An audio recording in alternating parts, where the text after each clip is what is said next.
The fake HOA came into existence quietly, without any official announcement, paperwork, or vote from the This is neighborhood residents. unbelievable. How At can they first, charge us for they this? appeared harmless, almost invisible, blending in with the everyday routines of the community. A few self-appointed individuals decided they knew what was best for everyone else and began acting as if they had authority over the entire neighborhood. They claimed to represent a homeowners association that, in reality, did not legally exist. There was no registered entity, no bylaws filed with the state, and no legitimate board election. Still, they spoke with confidence, and that confidence alone was enough to make many homeowners uneasy. It started with small actions meant to test how much control they could exert. Handwritten notes appeared on windshields, politely reminding residents to maintain proper lawn length, or store trash bins out of sight. The notes carried the words, HOA notice, printed boldly at the top, even though no one remembered ever agreeing to join an HOA. Most people assumed the association must have been formed before they moved in, or perhaps it was something they overlooked in the paperwork. The uncertainty worked in the fake HOA's favor. People complied, trimming hedges or moving trash cans, simply to avoid trouble. Encouraged by the lack of resistance, the fake HOA leaders became bolder. The friendly reminders turned into formal-looking letters slipped under doors or mailed in envelopes designed to resemble official documents. These letters warned of fines for noncompliance and quoted rules that sounded legitimate How can but were they charge completely us for this? fabricated. The language was intimidating, full of phrases like final warning, mandatory compliance, and legal action may follow. For homeowners unfamiliar with HOA laws, it felt safer to obey than to challenge what seemed like an established authority. The individuals behind the fake HOA began to enjoy the power they had created. They started patrolling the neighborhood, taking photos of houses, cars, and front yards as supposed evidence of violations. They knocked on doors unannounced, demanding immediate changes and speaking down to residents as if they were rule breakers. Some neighbors noticed the same few faces repeatedly, always carrying clipboards and acting self-important, yet no one questioned them openly. Partly out of fear and partly because no one wanted to be the one to start a conflict. Money soon became part of the scheme. The fake HOA introduced fines, asking residents to send payments to a personal mailing address or through direct payment apps. They claimed the funds were necessary for community maintenance and future improvements, but there was never any visible work being done. No repairs, no landscaping, no shared services. Still, a surprising number of people paid, either because they didn't want problems or because the fines were small enough to seem not worth fighting over. The fake HOA's sense of control expanded rapidly. They began dictating what colors houses could be painted, how many cars could be parked in driveways, and even who could stay overnight as a guest. Some residents started feeling trapped in their own homes, constantly worried about violating some new imaginary rule. Conversations at mailboxes and sidewalks quietly shifted from friendly greetings to anxious whispers. People wondered how much power the HOA really had, but no one seemed to know where to find clear answers. A few skeptical homeowners tried asking for documentation. They requested proof of the HOA's existence, such as registration papers or bylaws. The fake HOA leaders responded defensively, accusing those who asked questions of being problem residents. They insisted the documents were unfiled and didn't need to be shared.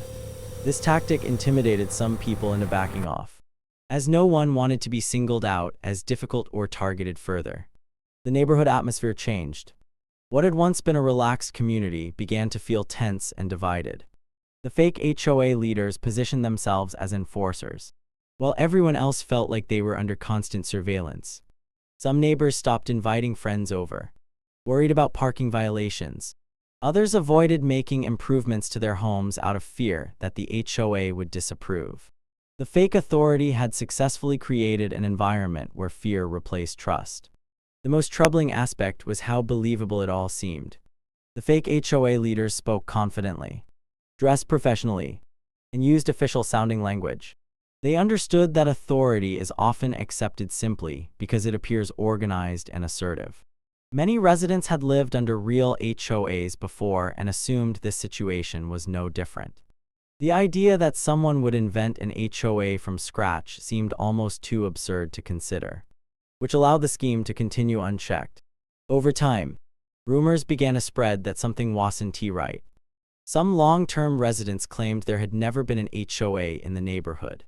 Newer homeowners compared notes and realized they had never signed any HOA agreements. Small cracks started to appear in the fake HOA's carefully built image of legitimacy. Still, the leaders continued acting as if they ruled the neighborhood, unaware that their authority was built entirely on lies. By the end of this phase, the fake HOA truly believed it was untouchable. They had controlled the neighborhood through fear, confusion, and false authority for far too long. What they didn't realize was that every fake notice, every collected fine, and every threat they made was quietly building a case against them.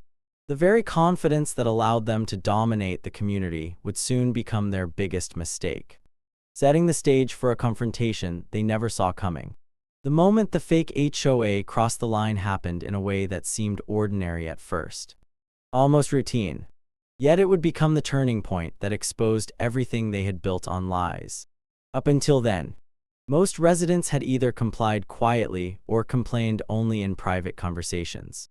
But one homeowner, someone who valued personal boundaries and had experience dealing with legal paperwork, noticed inconsistencies that could no longer be ignored. This homeowner wasn't looking for trouble, but they also weren't willing to be bullied inside their own home by people who refused to prove their authority. The issue began with a seemingly minor dispute. The homeowner received a notice accusing them of violating multiple HOA rules at once, including parking a vehicle not approved by the association, having a flag displayed incorrectly, and failing to maintain landscaping to HOA standards. The letter demanded immediate correction and threatened escalating fines if action wasn't taken within 48 hours. Unlike previous notices, this one was aggressive in tone and unusually detailed, listing exact dollar amounts and hinting at possible liens on the property. What made this notice different was how personal it felt. The letter referenced specific details about the homeowner's schedule, noting when the car was usually parked and how long guests stayed overnight. It was clear the fake HOA had been closely watching the property. That level of surveillance crossed from annoyance into something far more disturbing. The homeowner felt violated, not just irritated, and decided it was time to push back instead of complying. The homeowner responded by asking for official documentation. They requested proof of the HOA's legal status, including registration with the state, copies of bylaws, and records of board elections. The request was calm, professional, and written in a way that showed familiarity with legal processes. Instead of providing documents, the fake HOA reacted emotionally. They sent back an angry response accusing the homeowner How can of they disrespect, charge us for this? warning that refusal to comply would result in immediate penalties. That reaction raised serious red flags. A legitimate HOA would have responded with paperwork or at least a formal explanation. Instead, the fake HOA doubled down on threats. They began leaving notices more frequently, sometimes daily, each one more hostile than the last. They also started confronting the homeowner in person, knocking on the door and demanding compliance while neighbors watched from a distance.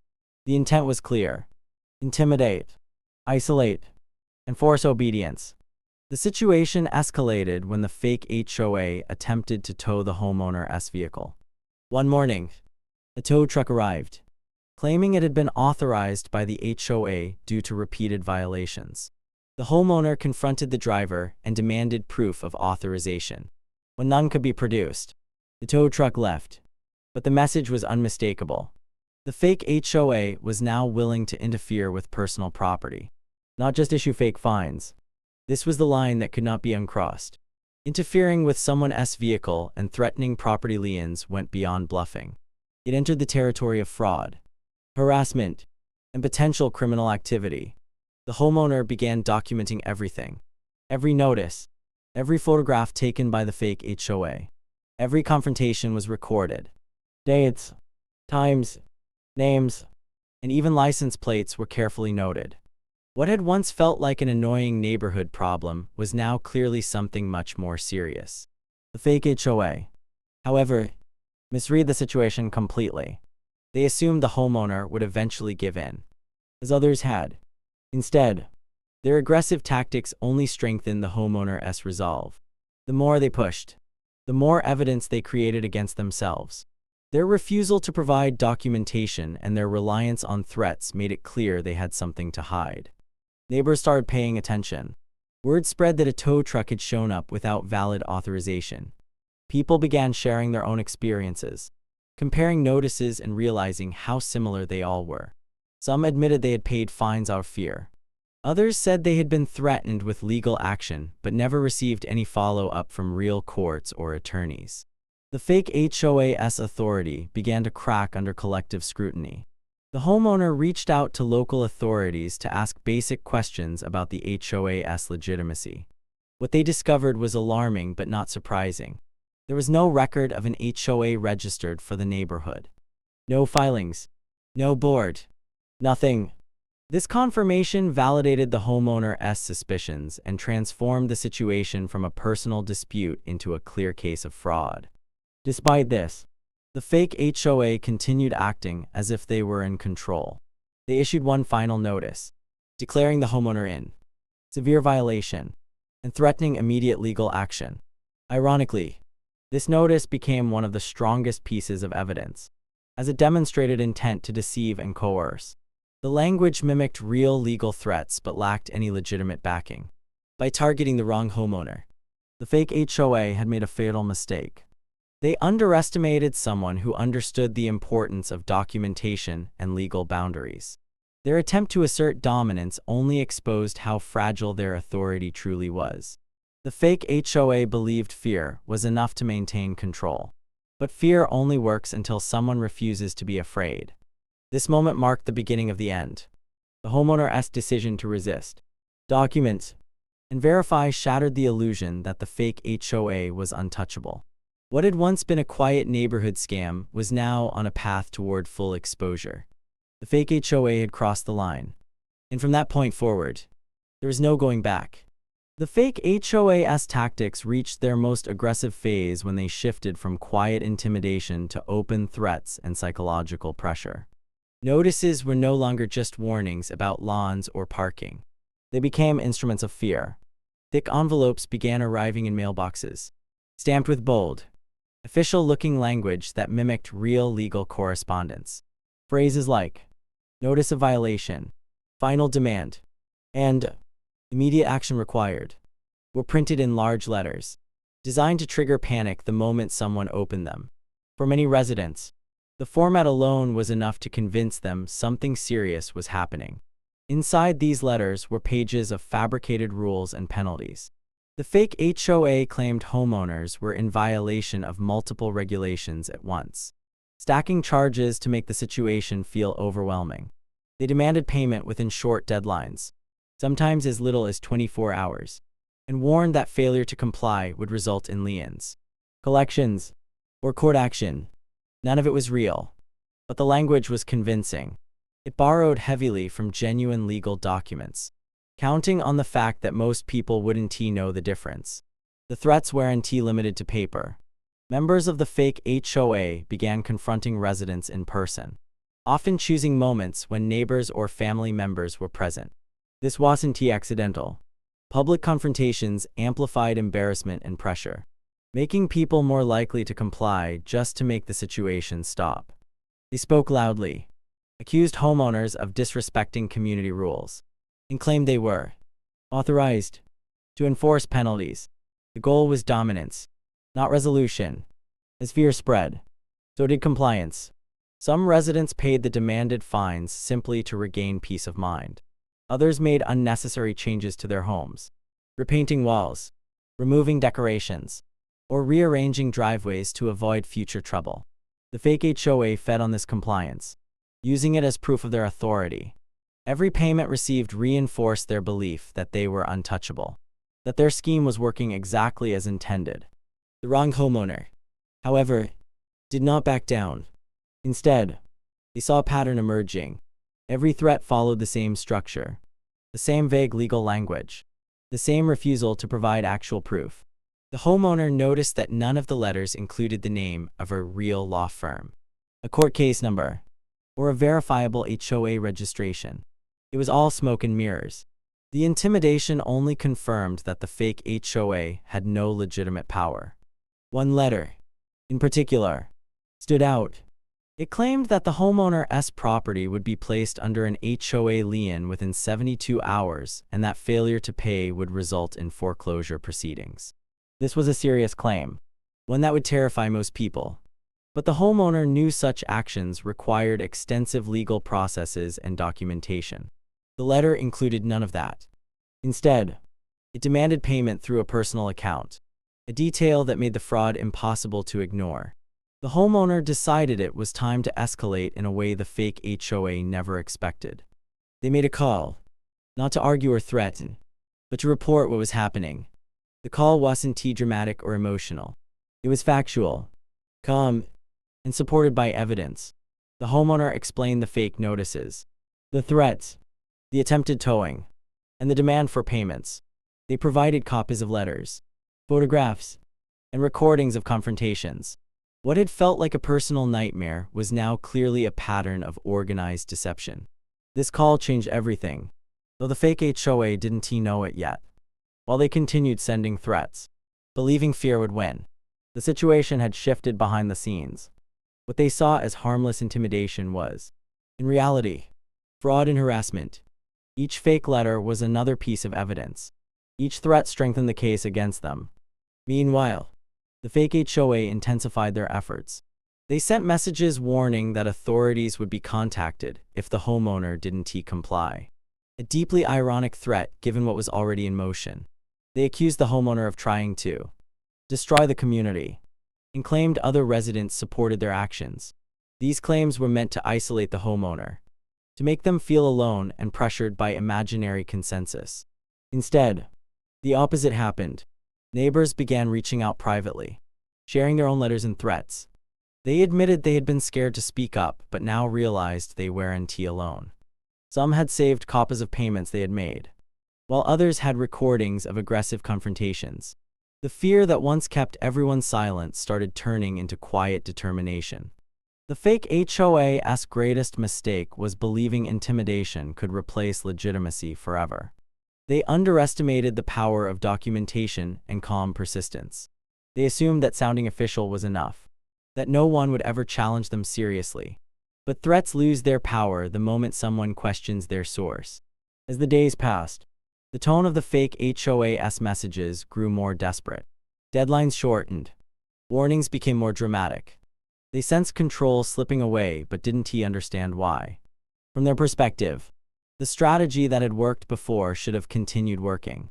What they didn't realize was that the homeowner's single phone call had shifted the entire dynamic. By the end of this phase, the neighborhood was on edge, but something had fundamentally changed. Fear was no longer one-sided. The fake HOA was still shouting, still threatening, but their authority was unraveling. Every fake notice, every baseless threat, and every demand for money had created a trail that could no longer be ignored. This was the moment when intimidation stopped being a weapon and started becoming a liability. The fake HOA had played its strongest card, and it failed. What came next would be far beyond their control, proving that false authority collapses the moment it meets real accountability. The arrival of real federal attention was something the fake HOA never imagined would happen. For weeks, they had relied on intimidation, confidence, and the assumption that no one would ever escalate the situation beyond neighborhood drama. They believed their threats sounded official enough to scare people into silence. What they didn't understand was that pretending to be a legal authority, collecting money under false pretenses, and issuing fake legal threats crossed into serious federal crimes. When the FBI became involved, the game changed instantly. It began quietly. There were no flashing lights or dramatic arrests at first. Federal investigators approached the situation methodically, reviewing documentation, financial records, and communication patterns. The homeowner who had made the call provided everything they had collected. Fake notices, payment requests, recordings, unbelievable. How photographs, can they charge us and for a this? timeline of events. Neighbors who had once been afraid stepped forward with their own evidence, adding weight to the case. What emerged was not a misunderstanding or a petty dispute, but a coordinated scheme built on fraud and impersonation. The fake HOA leaders continued their routine, unaware that they were now under scrutiny. They sent more notices, issued more threats, and demanded more payments, not realizing that each action was being documented by people who were no longer afraid. Their confidence became their weakness. They acted openly, believing no one powerful was watching. In reality, every move they made confirmed the allegations against them. When federal agents finally appeared, it was nothing like the dramatic scenes people imagine from television. They knocked calmly, identified themselves clearly, and asked questions that immediately stripped away the fake HOA's authority. The moment those words were spoken, panic set in.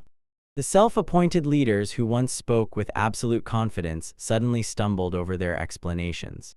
They claimed misunderstandings, insisted they were only trying to help the community, and struggled to provide any documentation to support their authority. The contrast was striking. These were the same people who had threatened homeowners with liens and foreclosure, who had spoken loudly and aggressively just days earlier. Now, faced with real authority, they were defensive and uncertain. They could not produce registration papers, bylaws, or proof of elections. They could not explain why fines were sent to personal accounts. Their carefully constructed illusion collapsed under basic questioning. Word spread quickly through the neighborhood. Residents watched quietly as federal agents spoke with the fake HOA leaders. The fear that once dominated the community was replaced with disbelief and relief. People realized they had been manipulated by confidence alone. The realization was empowering. Conversations that once happened in whispers now happened openly, with neighbors sharing stories and supporting one another. As investigators continued their work, the fake HOA's behavior became increasingly erratic. They tried to distance themselves from earlier actions, claiming they were never serious or that residents had misunderstood their intentions. Some attempted to delete messages or deny sending notices, not realizing copies already existed. Others blamed each other, fractures forming within the group as they tried to escape responsibility. The FBI's involvement also revealed the financial scope of the scheme. Payments collected from residents added up, showing a clear pattern of deception. Funds labeled as HOA fees had been used for personal expenses, not community improvements. This discovery eliminated any remaining doubt about intent. What had started as a power trip had evolved into a criminal operation. The neighborhood atmosphere transformed almost overnight. Where fear once controlled behavior, relief and validation took its place. Residents felt justified for the anxiety and stress they had endured. They saw firsthand that real authority does not need to shout or threaten. It arrives quietly, armed with facts and consequences. For the fake HOA leaders, panic replaced arrogance. They stopped sending notices. The clipboards disappeared. The patrols ended. The silence was loud, signaling that they knew their control was gone. The illusion they had built for months could not survive contact with reality. This moment marked the undeniable turning point. The fake HOA had finally encountered an authority they could not intimidate or manipulate. Their power, which had existed only because people believed in it, vanished the instant real law enforcement stepped in. The neighborhood watched as accountability replaced fear, and the outcome was no longer in the hands of imposters. The exposure of the fake HOA marked the beginning of real accountability, something the neighborhood had been denied for far too long.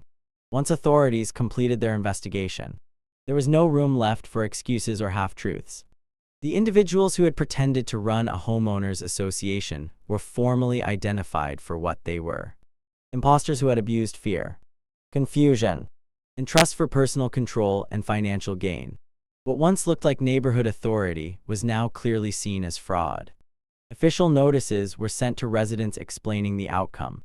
These notices were very different from the fake letters people had grown used to. They were clear, verifiable, and backed by real law. Homeowners were informed that no HOA had ever existed, that no fines or rules were legally enforceable, and that any money paid under threat had been obtained unlawfully. For many residents, this confirmation was emotional.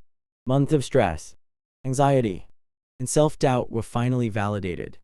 The fake HOA leaders were ordered to immediately cease all contact with residents.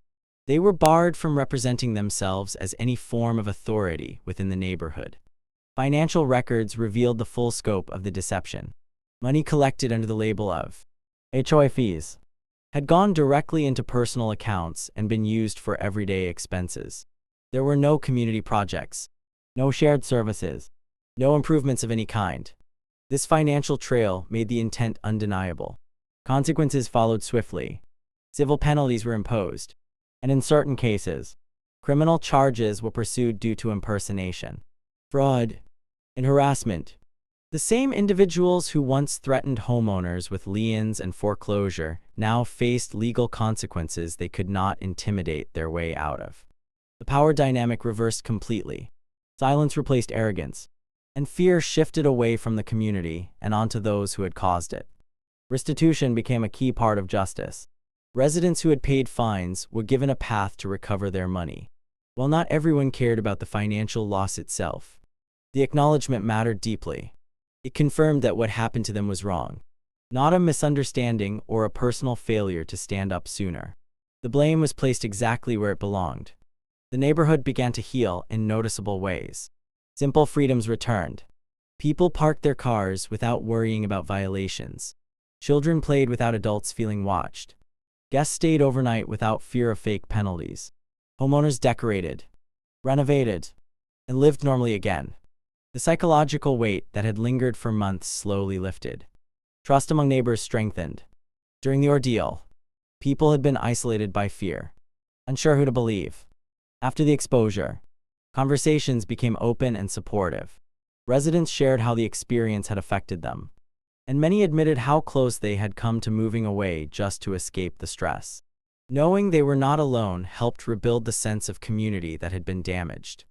Authorities also took time to educate residents, ensuring everyone understood how legitimate HOAs are formed and regulated.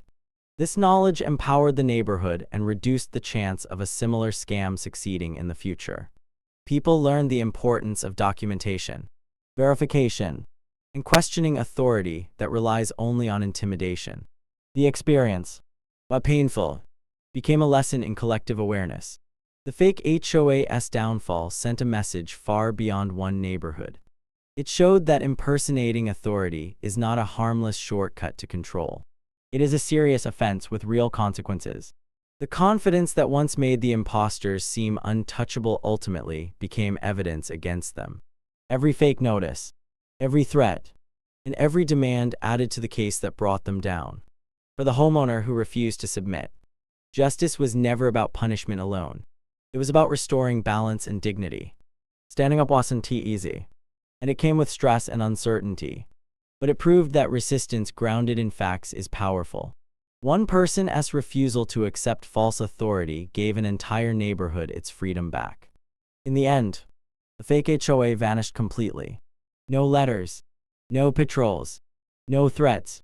Their influence dissolved as quickly as it had formed, leaving behind a community that was stronger, wiser, and far more cautious.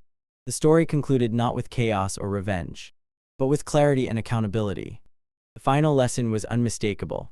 Fake power can only survive as long as people believe in it. Real justice does not rely on fear or intimidation. It stands quietly, backed by truth, law, and consequences that cannot be ignored.